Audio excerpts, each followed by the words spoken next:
નમસ્કાર દર્શક મિત્રો, મિરર ઓફ ધી વર્લ્ડમાં આપ સૌનું હાર્દિક સ્વાગત છે। ધોરણ 10 અને 12ના પરિણામ બાદ જનસેવા કેન્દ્રમાં દાખલા મેળવવા ઘસારાને લઈ વડોદરા શહેર જિલ્લામાં આવેલ જનસેવા કેન્દ્ર સાંજે 6 વાગ્યા સુધી કાર્યરત રહેશે।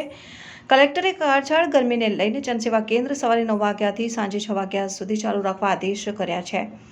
જનસેવા કેન્દ્ર પર લાભાર્થીઓ માટે પાણી સહિતની સુવિધા ઉપલબ્ધ કરાવવાની પણ સૂચના આપવામાં આવી છે અને ગતરોજ અમદાવાદ, રાજકોટ અને સુરત અને વડોદરામાં આવકના દાખલા માટે લાંબી કતારો લાગી હતી અને સ્થાનિકોએ હોબાળો કર્યો હતો, જેમાં જાતિના પ્રમાણપત્ર લેવા આવેલા લોકોએ હોબાળો મચાવ્યો હતો। વહેલી સવારથી લોકોની લાંબી કતારો લાગી હતી અને જેમાં અધિકારીઓ સમયસર ન આવતા લોકોનો રોષ ફાટી નીકળ્યો હતો। અધિકારીઓ સમયસર ન આવતા પ્રમાણપત્ર માટે હાલાકી પડી છે તેમ સ્થાનિકો જણાવી રહ્યા છે।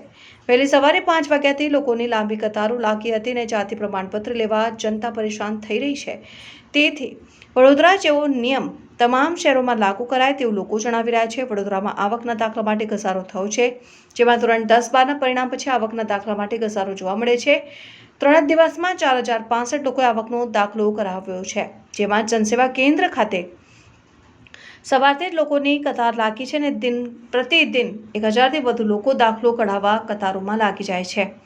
આવકના દાખલા, જાતિના દાખલા અને નોન ક્રિમિનલ સર્ટિની જરૂર પડતી હોય છે, તેમાં નર્મદા ભવન સ્થિત જનસેવા કેન્દ્ર અને જિલ્લાના જનસેવા કેન્દ્ર ખાતે લોકો સવારથી પ્રમાણપત્ર માટે લાભાર્થીઓ આવતા હોય છે।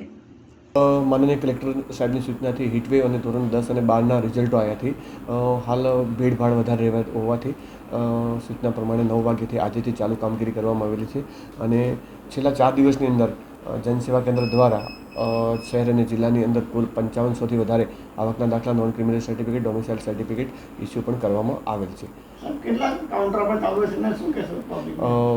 આપણે અહીંયા નર્મદા ભવન ખાતે 5 કાઉન્ટર ચાલુ છે અને જિલ્લાની અંદર તમામ જનસેવા કેન્દ્રની અંદર જ્યાં ભીડ વધારે હશે ત્યાં પણ વધારાના કાઉન્ટર ચાલુ કરી અને પણ કામગીરી કરવામાં આવશે।